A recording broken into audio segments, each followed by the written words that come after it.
Today on the show, ex-con turned icon Danny Trejo. You might recognize him as Machete or Machete, or the Mexican villain in every movie ever. He's been in over 350 films. Go ahead, Google him. You'll know exactly who I'm talking about. He's not just one of the most prolific in history, but the reason he looks the part is because as a child, he was a drug addict and a criminal. Trejo was in and out of jail for 11 years, hooked on heroin at age 12. Armed robberies landed him in prison where he got sober and has remained so for over 50 years. His persona at first glance is menacing, which I assume came in pretty handy in prison. And despite being known for playing intimidating and violent characters, he's widely known as being one of the nicest and friendliest actors in Hollywood. I can vouch for that right here on the show. This is a fun, uplifting show. And honestly, I'm glad to bring it to you. So enjoy this episode right here on the Jordan Harbinger Show with Danny Trejo.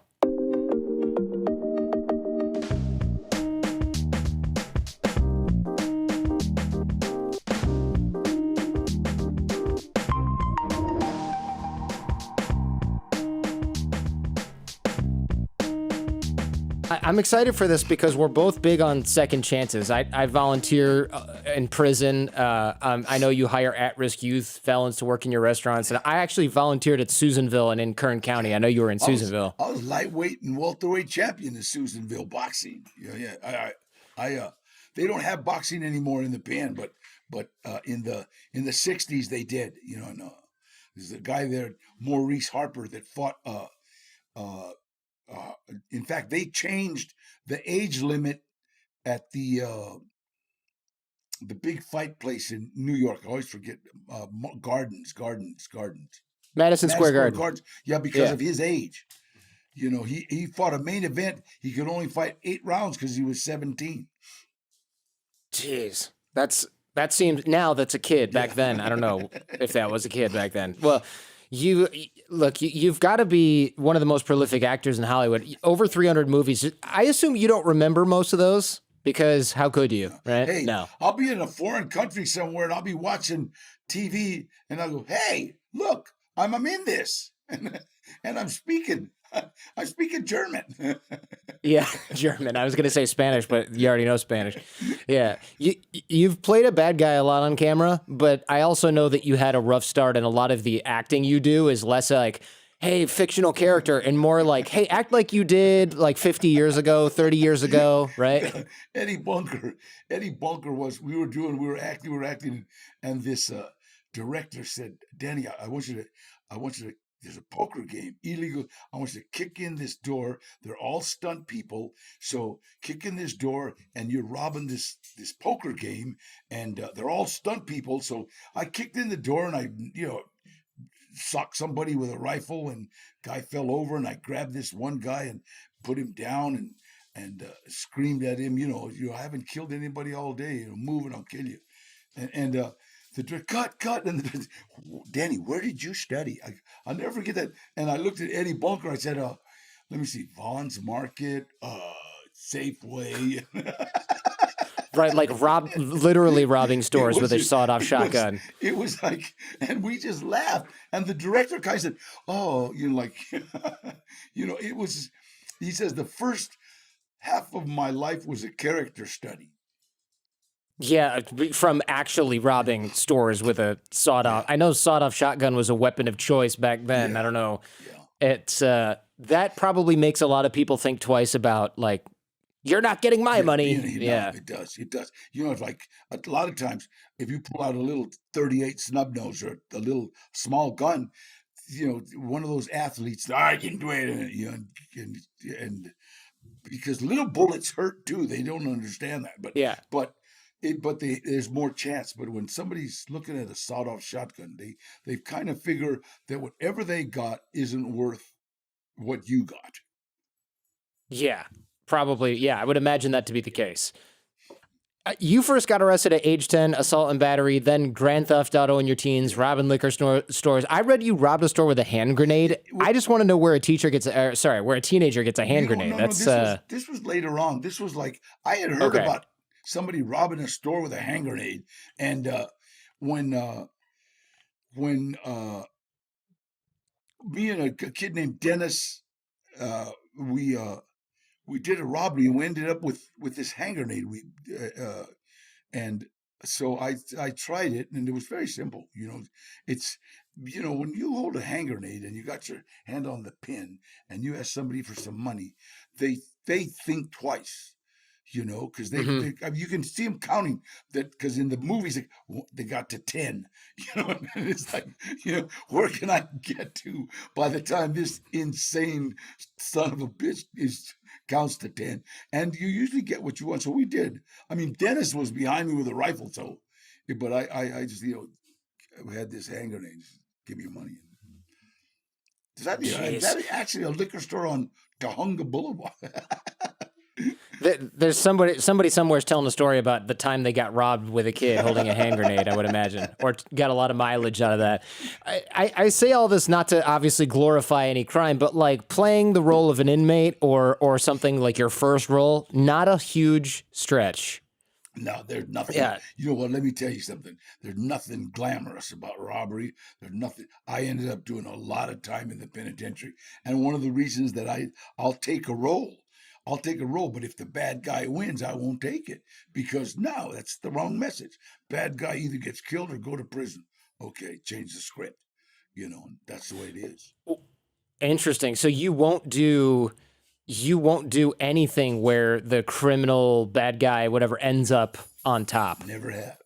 Never have. I've done over 30 some movies, 130, 330 some movies, and never have. Never done anything where the bad guy gets away. Now, in Machete, I was a good bad guy, and I Right. did a lot of damage. Yeah, that's Grindhouse. It's like artistic, Yeah. ridiculous. Nobody's like, I want to be that guy because it's like saying I want to be bad Superman or Lex Luthor. Like You know, it what was doesn't really so matter. cool though is like when I after I did Machete, Halloween came around, and all these little Mexican kids were coming dressed as Machete. I thought it was so cool that we finally got like a superhero, and he doesn't have to wear tights, you know. No, but you do have there's a lot of sleeveless leather vest moments. I don't know. That might be the new tights, Yeah. Danny. I'm not sure. um, you're in solitary after this prison riot, and you're asking God for forgiveness. But it sounds like if you're in solitary after a riot, like what are you thinking? I didn't really ask for forgiveness. I just asked God to let me die with dignity, because it was alleged that I had hit a police a guard with a rock. That means the gas chamber. Ray Oh man. Pacheco had hit a free person. That's the gas chamber. Henry had kicked the coach. That's any assault in prison. It's like you're in danger of going to the gas chamber, and drawing blood on an officer or drawing blood on an inmate is a life sentence. So basically, I just said, let me die with dignity, because I didn't want to go out crying and yelling and peeing my pants, and so. Yeah. I don't blame you for that. I think that's probably. I can understand why you would want to have dignity in that situation. I wonder if when you were robbing, was it just to support the drug habit, or was there some teenage adrenaline in there where you're like, this is fun? Let me tell you something. Once you start doing robberies and you're using heroin, the robberies become addictive. You don't know whether you're doing doing robberies to support your drug habit, or doing drugs to support your robbery habit, because the adrenaline is the same. It becomes very, very addictive. Hmm. And the first time when I was on Runaway Train and I heard a director say action, it was like doing a robbery. It was like you were under complete control. It's really funny. I fought Eric Roberts.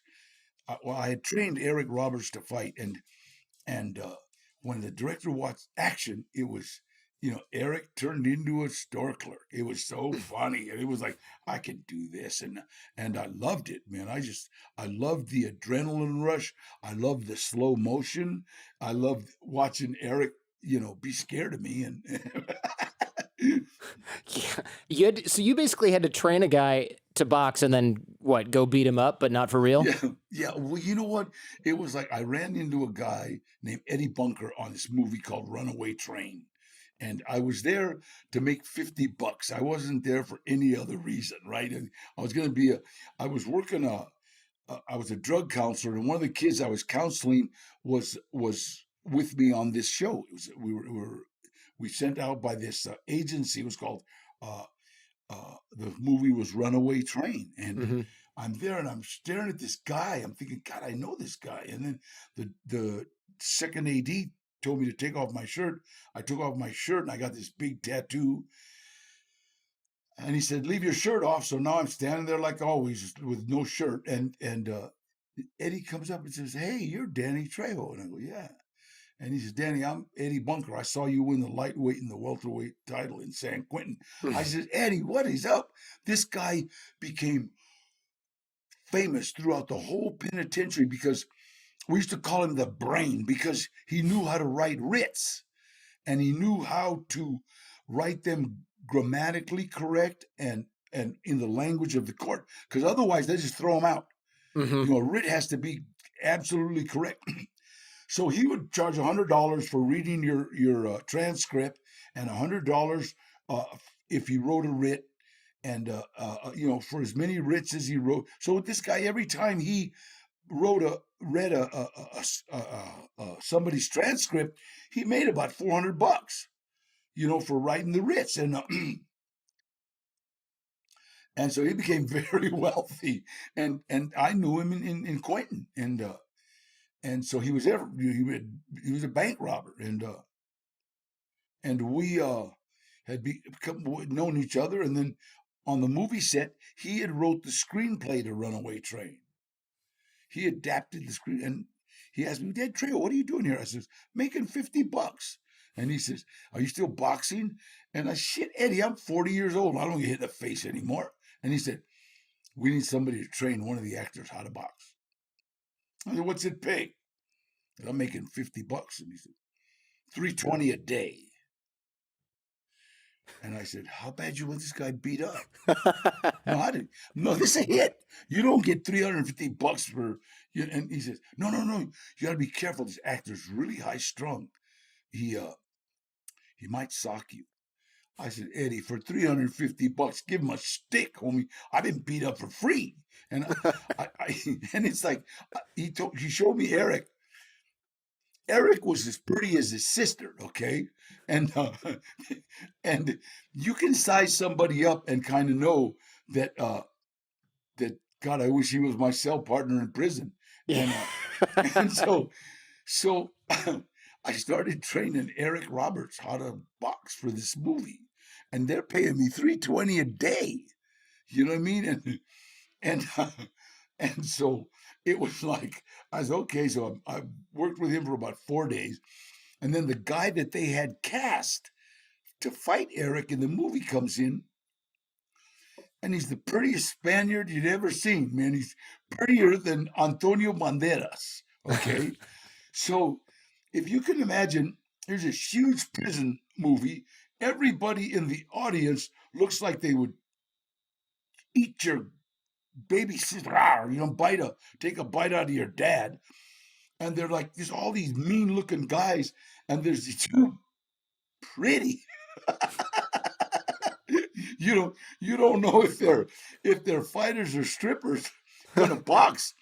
And Andre Kozlowski's guy, he said, "No contrast, no contrast." And This is the he director, this Russian guy.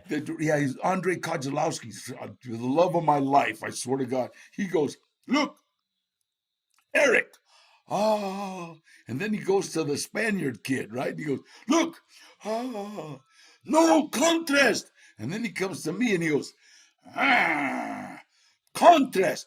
I look at Eddie, is he making fun of me? And he says, "Shut up, Mexican." So I just dummy, right? So I got picked to fight Eric. Eric picked to fight because of the contrast. First thing I said was, "Eric, don't wear them shorts," because he had on tight shorts. And you can't wear tight shorts in prison, okay? But he said, "No, no, no, this looks this looks my character look good. Yeah, well, you'd be my cell partner with them shorts. So I wore regular boxing shorts, and I got to fight Eric in and Andre says, you be in movie, and you fight Eric in movie, and you be my friend. Now, if you have a prison background, you're always a little skeptical if somebody says, you be my friend. Because okay, yeah, okay, sucker, what does that entail? And and then he kisses me on both cheeks and walks away, right? I looked at Eddie Bunker. I said, Eddie, I'm gonna fight the kid for 320. But if I gotta kiss that old man, I want more money. And, and Eddie says, no, he's European. And that's what I found out. Europeans kiss. And Yeah. well, I'll kiss that old man every day of my life. He got me a SAG card. I didn't even know what SAG was. So you got discovered. That doesn't even happen anymore, probably, I would imagine. That's like, you never hear about that. I know. Eddie said, I said, what happened? Because everybody's rushing around saying he's not SAG. And the minute Andre says, make him SAG, and walked away, everybody started calling me Mr. Trejo. What happened? Mr. Trejo, would you like some coffee? Yeah. Yeah, you got upgraded, man. And so Eddie says, you just caught lightning in a bottle. And believe me,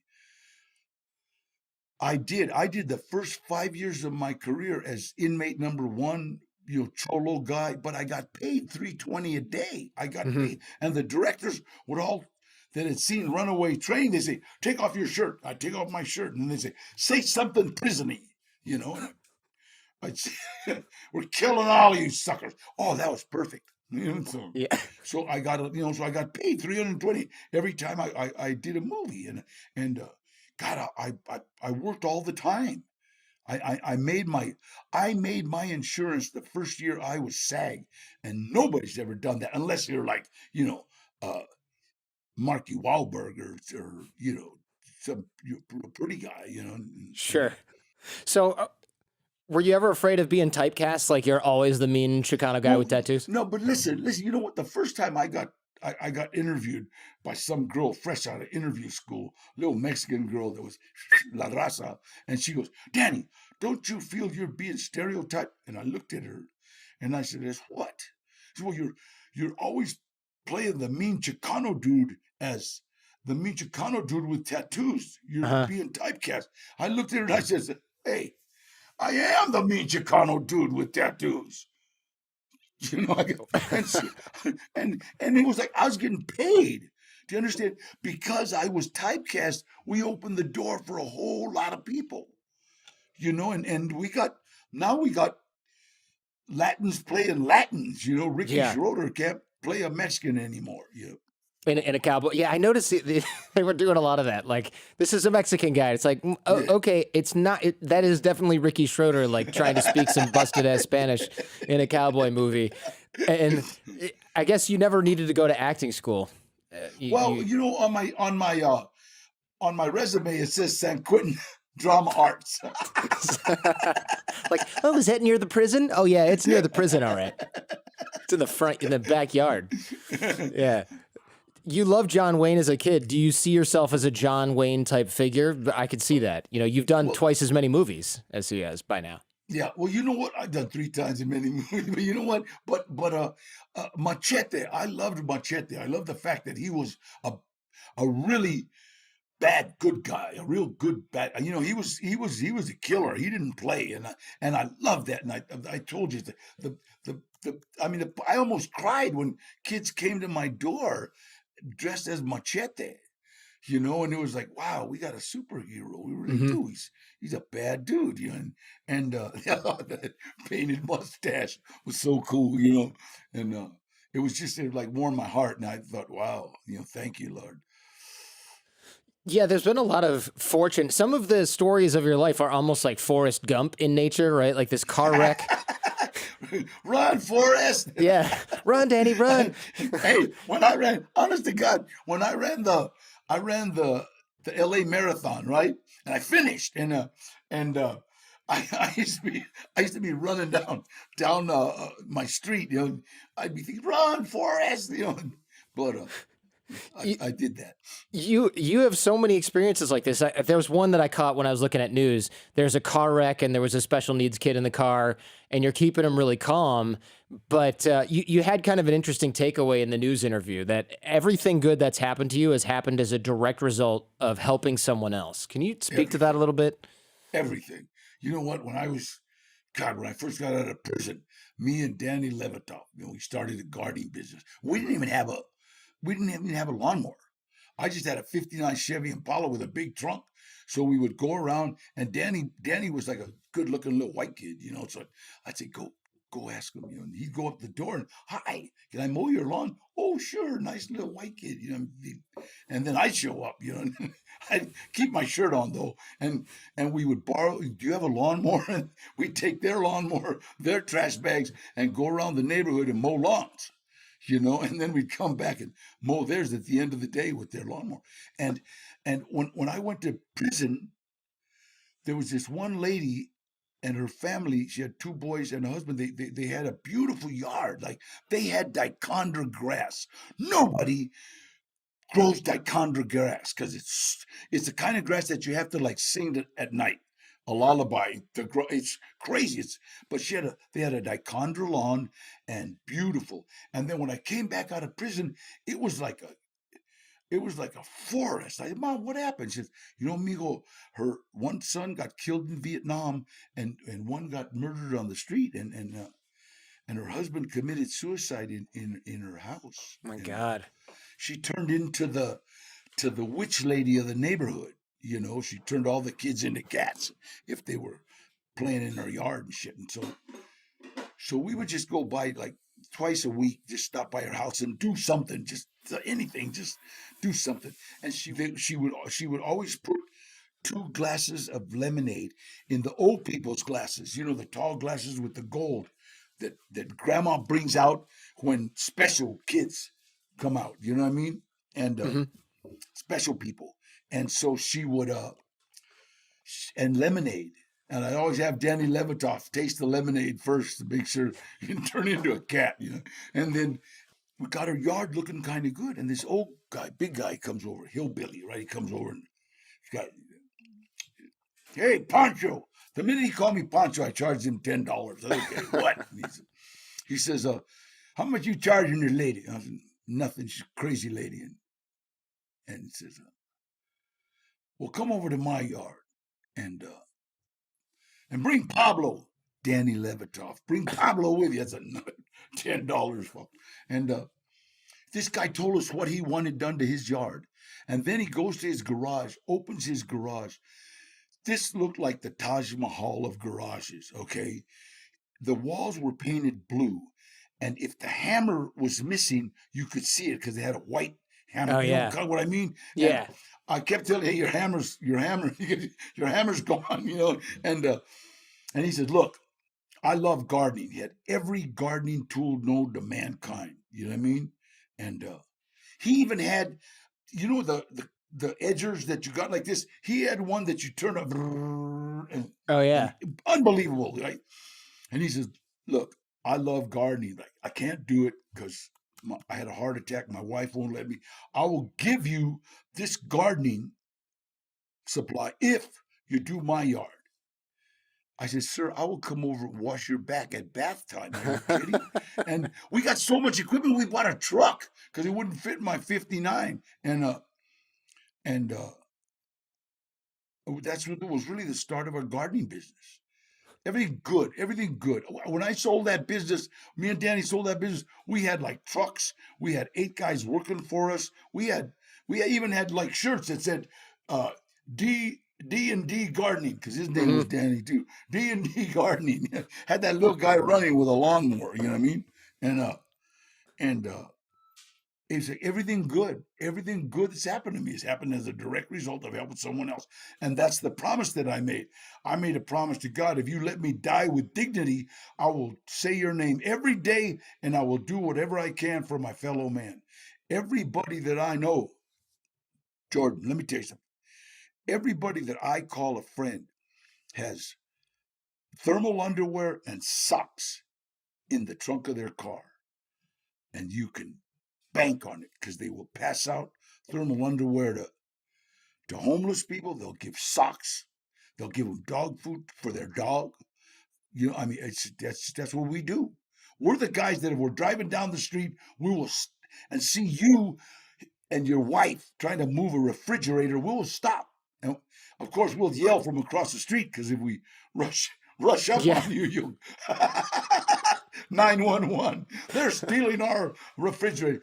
But hey, you let us help you, man, and we'll walk up and just help you. And love it when you try to give us $20. No, we're okay, buddy. Thank you, man. That's funny. I can imagine the 911 call like, hey, somebody who looks like Machete. You ever see that? Anyway, he's trying to steal my refrigerator. Like, sir, that's just Danny Trejo. He's probably just being nice. Don't try not to get stabbed. Yeah. Yeah. I heard you don't do your own stunts, which I thought was kind of a surprise because you seem like the type who would, after all that boxing. Hey, let me tell you something. Stunt guys, they got mortgages too. And every time one of them actors tries to do his own stunts. Okay, first of all, let me tell you something. I'm going to call all the actors that say they do their own stunts. You're lying, okay? Because first of all, no, listen, Jordan. If I got $27 million invested in this movie, okay, and I see my number one actor who, if he gets hurt, puts 300 people out of work and costs the insurance company a whole lot of money, I'm going to say, hell no. Insurance companies won't let you do your own stunts. Yeah, it's just, I would imagine that's way too risky. My stunt guy is named Norm Mora. And let me tell you something. He looks so much. My daughter was asking him for money on the set. Dad, give me some money, okay? Because I'm gonna go buy this hat. And Norm goes, okay. And then wait a minute. How old is he? How old is Norm? He's younger than I am, thank God. He's doing stunts. Hey, you can't do the crap he does at 76. You know what I mean? You've been sober for 50 years, over 50 years. 51 years. Don't cut. That's amazing. Short. It was 52 in August, and I loved every day of it. And people say, so hard to stay sober. No, I learned to think of the consequences. Do you understand? Real easy. And some people, I guess, people that had parties when they were getting drunk, I imagine myself showering with 60 men again. Okay. In prison.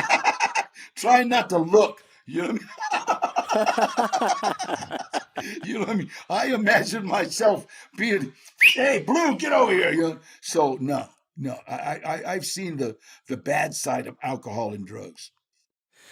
You've mentioned that actually the prison has a large warehouse of talent and also insanity. That's a shame, all the wasted potential that you see in there. I call it a warehouse of insanity. It's a brooding ground. And right now, they took the weights out. They took the boxing out. They took all the recreation out. So it's really sad, but they don't realize it. What they're doing is they're bringing all the gangs together because if they don't have separate, all we're going to do is calisthenics and we're going to do them as a gang. All right? Mexican Mafia, Aryan Brotherhood, Guerrilla Family, all of them. You see them, they're all doing burpees together. So it makes a unit. So before, when you had weights, only the guys that were interested in weights were doing weights. Do you know what I mean? It's funny, I got Craig Munson, who's one of my best friends, right? He was Mr. World, I think in 82 or 83. But he didn't know how to politic with the guy that runs all that weightlifting shit. I forget his name, like Schwarzenegger and all them guys knew how to politic with this guy, you know what I mean? And so they stayed on his nutsack. So, it was like, but Craig coming out of prison, you don't call me boy, fool. And Craig Munson was bigger than all of them. He's bigger than Schwarzenegger. Schwarzenegger wouldn't get near him. Wow. And, yeah, that's right, Arnold. You heard me. And dude, none of them, man, because we used to be at the weight pit, And when Arnold, all those guys were in the weight pit, and Craig came up, right? 24-inch biceps, you know what I mean? And pressing almost 580. When he walked, they'd all split, they'd all leave. And so and it's like these guys, they're in the weight, so they stay at the weights. The only reason they took the weights out, when we did blood in, blood out, we donated $100,000 worth of weights because you couldn't pay the extras. We donated to their weight, but then they took the weights out. But I think the weight yard is the only place where you see the races getting together in the same area. So, do you think? I mean, in prison, it sounds like this is. I hate to sort of phrase it as like an educational experience, obviously, but I mean, do you still have nightmares about prison, the consequences? Do you ever think like, all right, I'm gonna wake up and be in prison? You know, it's funny you say that because I've had some really beautiful days. You know, I mean, just like days that, like, you know, the sun's out, kids are skipping, people are laughing, girls love me. This whole thing is like, wow. And then I go to sleep, and I swear to God, I feel like somebody's waking me up going, "Hey, Trejo, let's go to chow." What? Oh no! Yeah, you were mumbling something about De Niro. Like, you all right, man? You need to see the shrink? Yeah. You mean I was dream? Yeah, my life's a dream, Jordan. My life is a dream. Mm-hmm. Yeah, and my life's a dream because it's like I can't do enough for people. I can't. I have to. You know, and I don't condemn or anybody that isn't doing stuff for people. You know what I mean? I mean, if you had Arnold Schwarzenegger go to a high school and say, "Hey, you guys can do better," or whatever, they were like, "Yeah," you know what I mean? But he won't do it. And I can't condemn him for that. I can't condemn people for not wanting to help because they don't owe. I owe my life. Do you understand? I owe my life. And because of the fact I talked to God a couple of days ago and asked him, "Hey, Holmes, how am I doing?" He said, "Hey, Trejo, you're almost out of hell. Keep it up." So I'm working I got more to pay. It's almost like, I guess it's not where you start. It's maybe where you end up at the end of it. That's one of the sayings I use in juvenile hall. It's not where you start because the kids in juvenile hall, they feel like they've been thrown away. Yeah. And it's a program meant to make you feel like you've been thrown away. It makes you feel like you want to go to camp, and it makes you feel like you want to go to youth authority, and makes you feel like you want to go to the penitentiary. So are you saying that the juvenile system that we have actually encourages more wasteful criminal acting instead of rehabilitation? I would have to say that our whole system is kind of based on, you got to remember, if you look at juvenile justice system, Department of Corrections, spelled backwards, spells recidivism. I'm trying to spell it backwards in my head, and I realize it's a metaphor. That's a metaphor. A joke with them. A joke, but do you understand what I'm saying? They're meant. Do you understand? If kids stop going to juvenile hall, if kids stop going to youth authority, if people stop going to the penitentiary, if our thing goes down, it's like our economy suffers. Every place you put a prison, a town blows up. Do you understand? Mm-hmm. California's got more people in prison than some countries. And yeah, that's like, insane. Yeah, and so it's like, wait a minute, what is this? Okay, so 10% of the people that are in prison belong in prison, okay? Don't let them suckers out. But the other 90%, we got to work with. You can work with them. I would imagine that, like, you grew up in an era that, especially for Mexicans, and people that aren't white, like, everything has changed so much in the United States since then. Like, mm-hmm. And because when you started, how many actual Hispanic people were in movies? Like, I wasn't around then, but probably not a ton. Well, I got to say this, okay? Most of them that were, any Latino that was in the movies kind of was uh, like from Juan Strasberg's or Julia art or whatever it was. They weren't like they were like thespians, I guess. I started in '85, and so there was no uh wow, I guess Barrio Mexicans. I think I was like the first one. I mean, straight out of the, you know, I mean, like almost he went to drama or it's one of them schools, all of them. You know what I mean? Juilliard or something Yeah, like none that. of them Yeah. like me. You know what Yeah. I mean? Because San Quentin Drama Arts. So, but I work more than most of them. But so when I came in, I didn't know what typecasting was. I didn't know the difference between standing here getting paid $50 or uh, being the lead. It was just we were all doing the same thing, really acting, and and so I think I kicked in a lot of doors, Hmm. and and I think it was because I didn't know what being typecast was. I was who I was. You know what I mean? I was being who I was. I was an ex-convict. I love the fact that when they have a prison movie, I know I'm in it. You know what I Hmm. mean? Like, And it where's was where's funny. my check? One of the reasons I like kind of like frowned on Edward James is when he said any Mexican that works on Blood In, Blood Out can't work on American Me. It was two movies about Mexicans. I said, are you stupid? It's like there ain't that many of us here. So and but a couple of guys snuck in and did both of them, and so it was like I was in this thing to at first not to better my race, just to be in movies, and then I realized, wait a minute, I got a hell of a platform. And that's all the movies are for me. They're not no. My mom even said, "I'm not here to make somebody's day." I mean, I'm not here to be a movie star. I'm here.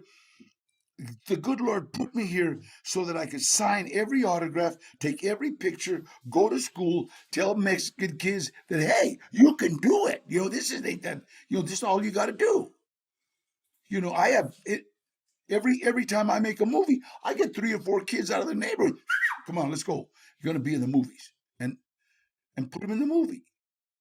You're putting a lot of people on. I know you mentioned before, like giving out food and socks and underwear. I know I've heard you give away diapers. When you were working That on, pamper. is it, yeah, was it Death Wish where Charles Bronson, the super Yeah, famous action star for people who don't know who that is, he gave you some pretty good advice and it seems like you took it to heart. You know what I'm talking about? yeah. He was hard. I was balled out this kid, right? And I told him I was gonna beat him to death, and he was an asshole, and I turned around and Bronson says, "You're like a drug counselor, aren't you?" I go, "Yeah." And he goes, I like the way you counsel. And he walked away. But it was Eddie Bunker who said, the whole world can think you're a movie star, but you can't. And Yeah. that is it. And when he said that, I said, why? He says, come here. And we walked by like a movie star, real movie star, right? And we're sitting there, we're listening to all the people talk to him and on his nuts, say, I love you, I love you. And then he walked away, and we listened to that asshole. I'd love to kick him in his teeth, Wow. You see? Because he's a movie star. You Hmm. call Robert De Niro a movie star, first thing he'll say is, no, no, I'm an actor. You Huh. know what I mean? And it's like, no, I don't want to be a movie star. Movie stars are the ones asking for green M&Ms and shit. You know what I mean? I'm here to work. You know what I mean? It's like, I'm here to work, and that's me. I realized that the directors get hired to direct, and the actors get hired to act. And it's funny. I worked with this one actor. I can't say his name. I want him so bad, but I can't. But every time the director said something, he would go, "Excuse me," and he would want to like Rearrange everything. and direct the whole thing. And everybody got tired of it, right? I mean, it was like, and finally I said, hey, there's one damn director on this set. Get over here, man. And he said, no, I'm just shut up. Come on.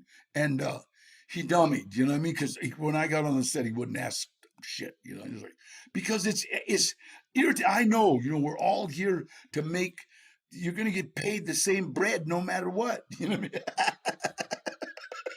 Why do extra work, right? Why become the Well, director too? yeah, he's got his job. He got hired to tell us what to do. You know, Out of 350, is it 350 plus movies now? You don't some even I know. don't know. I have no idea. I know it's I a figured you don't bunch. even know. I got more. I think I got more than anybody. I know I've died 65 times. I have the record for dying in the movies. And Really? everybody said, "Why are you so proud of that?" Because every time I died, I went to the bank. Yeah, that's a wrap. All right, I'll see you guys at JP Morgan later on. I'm out. I'm done. Out of the 350 plus movies, do you have any favorites? I would imagine. I mean, Heat's got to be up there, right? That's it. I mean, Desperado. I love that movie, and Desperado. I kept fighting Robert for a line. Give me a line. No, your character's better. Give me a line, and he wouldn't give me a line. Right. In fact, I even got an Indian dude. Right. This good friend of mine, right? RJ, he was a stunt guy. He said, Danny, give me a guy that looks mean and can say something. Oh, you're going to give the Indian guy a line. What about me, man? I'm your cousin. And so I know. And then the first time we got a question and answer, a Q&A together, they asked, Danny, in your movie, in the movie Desperado, your character didn't say a word and made it so strong. Was that an actor's choice? Absolutely. Yeah, they tried to give me lines, but I realized say, wait, my character. Yeah, I have much more of a mystique without any lines, so I insisted. Robert wanted to choke me, you know what I mean? But Robert gave me a compliment. He said, Danny, let me tell you something. You can say more with your face than some leading actors can say with a mile of dialogue. And I thought, wait a minute. Is that a compliment? Well, I can say I'll kill you pretty easy, but and so it's like I learned, man. It's like the secret to my success was shutting up, and I think, but Heat, the movie Heat, God, it gives chills when I talk about it. Well, that was like that actually moved me up in stature as far as being an actor. It's like, wow, it's like I'm a real actor. I'm with Robert De Niro, and Robert De Niro is amazing to watch. It's like he makes it so easy. Robert De Niro, I did Heat with him, right, and we buddied up. It was awesome, man. It was just so cool. And in fact, Robert De Niro called me one time, and he was coming in to LA, and he was had to bring his daughter and a friend of hers, and they wanted to go salsa dancing, and he wasn't gonna have time. Did I know anybody? I got this message on my machine. Okay, I think I still got it because I used to play it every time. Hey, hold on. Yeah, I'm gonna have to go dance. Danny, we heard that 2 years ago. So So you're just playing it for anyone that walks in, like, hey, it's Robert De Niro. Just want you to take my kid salsa dancing. And when he came aboard on Machete, that immediately jumped Machete into a different category. And he's like going, I run into him right at a craft service, and we're like looking at each other. Is that like the chow hall for movies? Well, yeah, it's like where all this good stuff is. And he goes, you, you, number one. Because we always joke about being number one on the call sheet. Because in Heat, they had a call sheet, number one, Robert De Niro. They had another call sheet over here, number one, Pacino, right? And so I go, you. He's going, you, number one. Hey, you. And I looked at him. I'm trying to figure out what to say. All I could say was, can I get you some coffee, Mr. De Niro? Come on. I'm not being number one with De Niro in the movie. It's a joke, you know what I mean? But he was awesome in it, and he made the movie. Really, I mean, come on. And I know that, you know what I mean? Did you ever think at any point during your career, especially during movies with like De Niro, Pacino, that, I mean, your life could have actually ended like it did in Heat, where you got shot in a robbery or whatever it was? I can't remember now. Like, you could have ended like that for real. You know what? That's one of the reasons why my mom, my daughter, they could never watch that, because that's what they said. I remember my daughter, when she was crying, why are you crying, man? I'm going to ask you, Daddy, your life could have ended that way, the way you were. And wow, I thought, you know what, you're right. I mean, and so, yeah. But but De Niro was just so awesome, and that was so real. That's the one they can't watch. That's And the I scene know your it. family can't watch. Yeah, I mean, it's pretty. It's a gross scene. They do a close up of you, and I think like your head's wide open Yeah, or something like yeah. that. It was the best death scene of people still talk about that, and they try to mimic that. It was funny because when I was talking to Bob, No, nobody calls him Bob.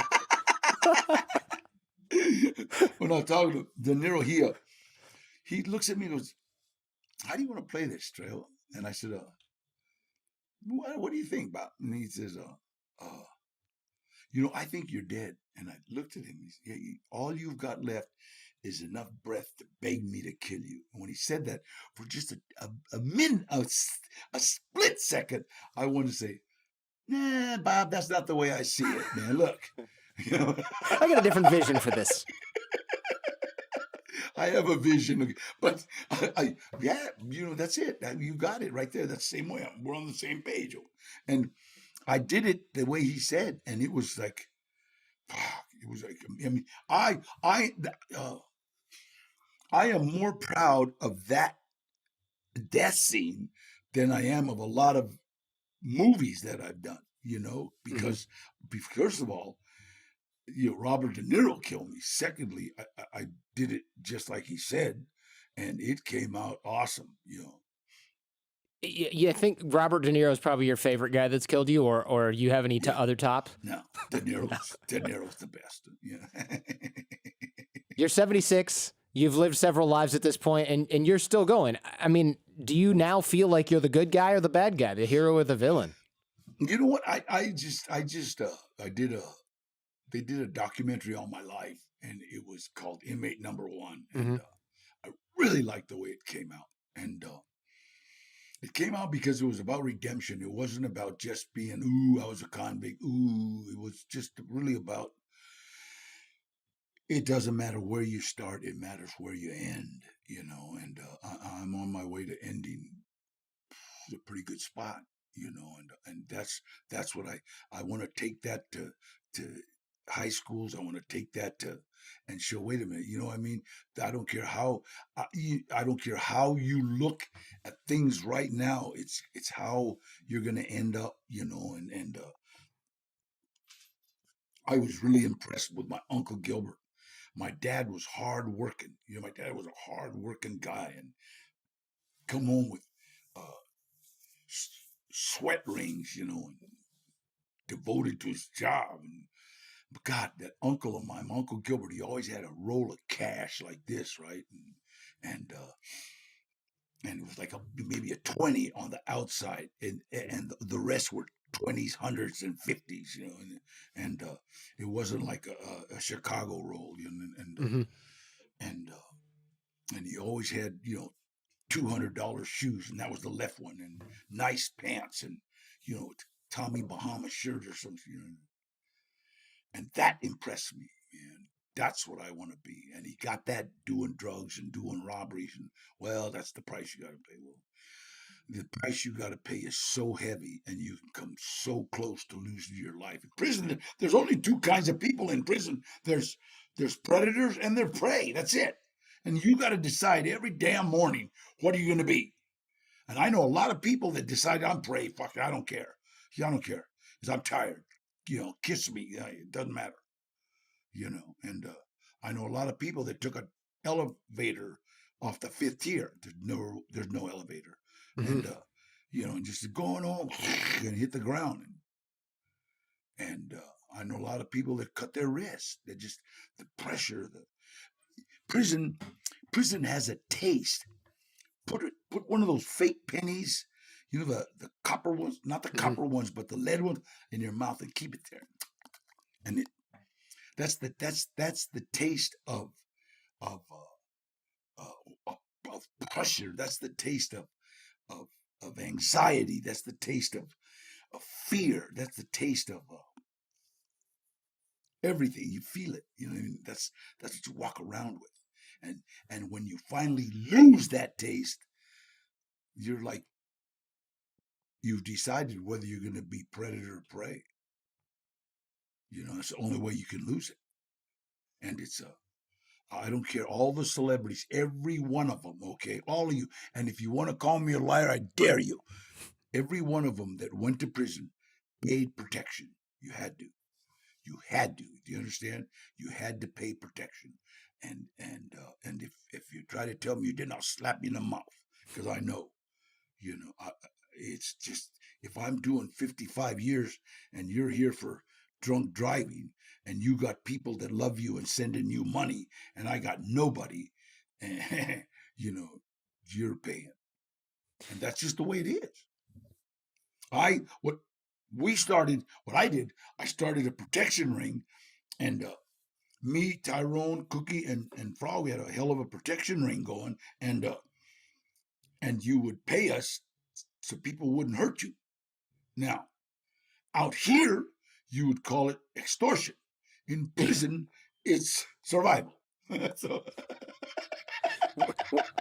when you have that, are you actually funny. protecting people, or is it just you like have to. you have to? No, you have to. Yeah. Because somebody else sees them as prey. I mean, we went to be, you guys, the 18-year-old kid go to prison for the first time. It's like he's candy. It's that simple. And at first, you got these little hard hats that, because they boxed on the streets. No, you don't box in prison. You box in the ring, but in prison, you understand me. If I get into a fight with you, that means we're going to tussle around on the ground and we're going to get shot at, and they're going to catch us. And it's the same punishment as if I stab you. So now, if I come up and stab you 3 times in the back and walk away before you drop, I won. Do you understand? And I didn't get caught. It's easier to get caught fighting somebody than it is stabbing somebody. That's the way it is in prison. Do you understand? I got 4 guys that stand around and I hit you 3 times and we all walk away and you fall. And I won. And nobody can say, "Oh, you fought dirty." No, I won. They're gonna say you won. So it's the most, prison is the most right now place in the world. It is all about right now. What are we doing right now? Am I killing you or are you killing me? That's what it is. Did you ever think that you would get out of prison at all when you were in there? You said it right there. I never thought I'd get out of prison. It's like, this is it. This is, what are we going to do? If that riot wouldn't have happened and I didn't go to the hole, I'd still be in prison. That was your wake-up call. Yeah, that was the one. Because again, you understand, I knew about 12-step programs. I knew about all them. You know what I mean? And so there's no worse feeling than a body full of drugs and alcohol and a mind full of some damn 12-step call, some 12-step meeting. It'll fight you. You were a thug, and now you're a celebrity legend, if you will. What do you think of the rappers, the boy band guys who get famous? And they're then they're so cute. They're trying to roll with their street, they're like rolling in their Ferrari, trying to get street so cred. Cute. You know what? Let me tell you something. One time, me and what is it, Ice Cube? Yeah, me and Ice Cube. Well, we did a movie called Anaconda with J-Lo. Oh yeah, that's right. Okay. I saw that. Gosh, gorgeous, unbelievable. Little kiss from God's lips, right? I'm on the Amazon and we're talking. I know this guy. We're sitting in the backstage because I started this record label, right? And we're sitting backstage on this, and 2 of these rappers that I didn't. Hey, mother, and I'm looking at Ice Cube, and he's looking at me, and he goes, on the street, somebody slapped their mouth, and I go, you know what? I would love to just go up there right now and grab him by the neck, and just say, and call him a bitch. You know what I mean? Just straight up, shut up, bitch, and.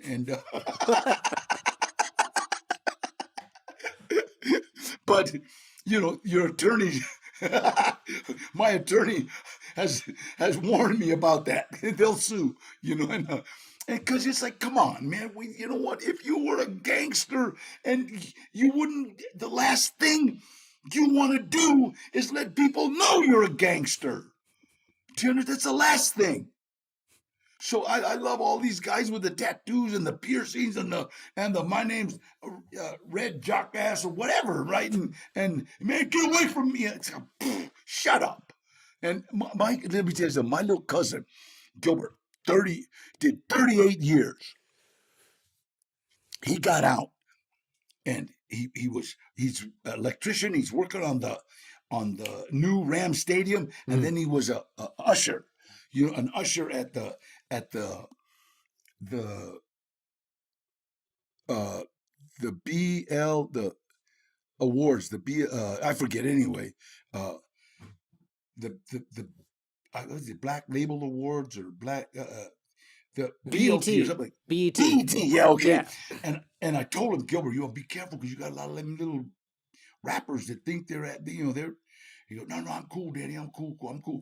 Gilbert's about 5'9", 5'10", a little buffed up, but and he called me when he's Dad, yeah. I found out what you meant, home. But you know what? When you stare at him and you got it in your eye, because you understand, you in prison, you learn how to say with your stare, with your eyes, look, I will kill you. I will go kill the guy that drag cleans your clothes, and then I'm gonna do bad things to the rest of your family.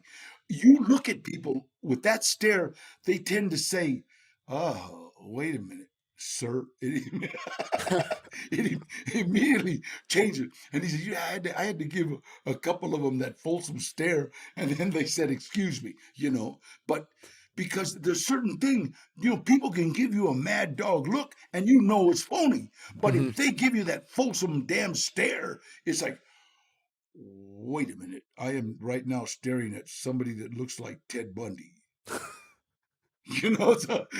So it's like, okay, I got you, and it's a different thing, and it doesn't matter. I mean, I've seen guys with all the muscles in the world get stabbed by a short Mexican, in tennis shoes with a big knife, fighting. I don't fight you. That's prison. Danny Trejo, thank you very much. This has been a fun one. I wish we had more time. You. Hey, so, and you live in San Jose. I go up to San Jose, so hey. And if you come down to L.A., dinner's on me, homie, with your family. I would love that. I would love to come down. I usually do these in person, but we can't because of COVID. I'd love to come try some tacos or something, man. Yeah. Okay, well, when this is over, I'm going up to San Jose. We'll cruise Story and King and have dinner. Hope you all enjoyed that. You can find a lot more like this in the Jordan Harbinger Show podcast feed. That's in Apple Podcasts, Spotify, or wherever you get your podcasts. Now click here for an interview with my friend Charles Rue, who escaped from North Korea twice. And click here for an interview with my friend Stuart Ritchie, debunking a little bit of science and why a lot of science turns into outright fraud. And of course, click here to subscribe to the channel.